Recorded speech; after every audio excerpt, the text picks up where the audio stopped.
The journey of sperm from their initial creation to the moment of fertilization is a remarkable voyage, involving a complex sequence of anatomical structures and physiological processes. This incredible story begins deep inside the male body, within the testes, and spans a path that requires endurance, precision, and a little bit of luck. It all starts in the testes, the primary male reproductive organs nestled safely within the scrotum. Here, specialized cells called spermatogonia undergo a lengthy transformation known as spermatogenesis, gradually maturing into fully formed sperm cells. This process takes place within the seminiferous tubules, tightly coiled structures that fill the testes.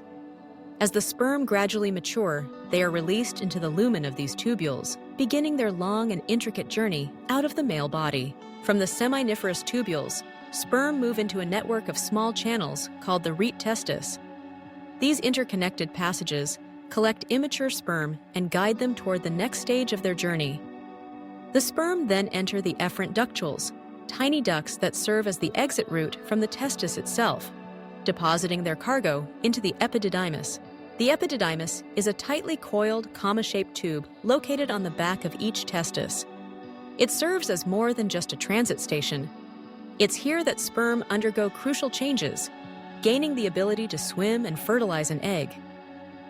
Over the course of several days, sperm are stored and matured within the epididymis, acquiring motility and the capacity for fertilization.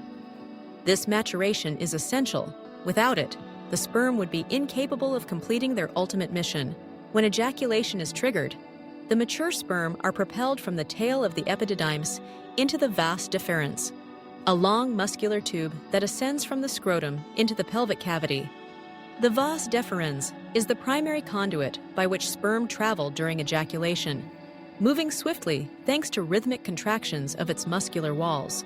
As the sperm journey through the vas deferens, they pass by the seminal vesicles, glands that secrete a thick, nutrient-rich fluid. This fluid combines with the sperm, supplying them with energy and forming the bulk of the semen. The addition of these seminal fluids not only nourishes the sperm, but also helps neutralize the acidic environment of the female reproductive tract, increasing the chances of survival. The vas deferens then joins with the duct from the seminal vesicle to form the ejaculatory duct. This short duct passes through the prostate gland, which adds yet another critical component to the semen, a slightly alkaline fluid rich in enzymes. This prostatic fluid further enhances sperm motility and longevity, making the semen an ideal medium for the sperm's continued journey.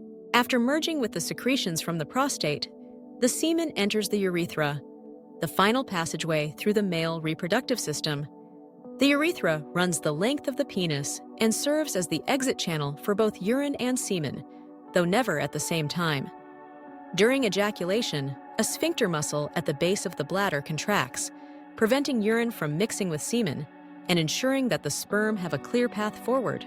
Ejaculation involves a series of strong muscle contractions that propel the semen, now carrying millions of sperm, through the urethra and out of the body.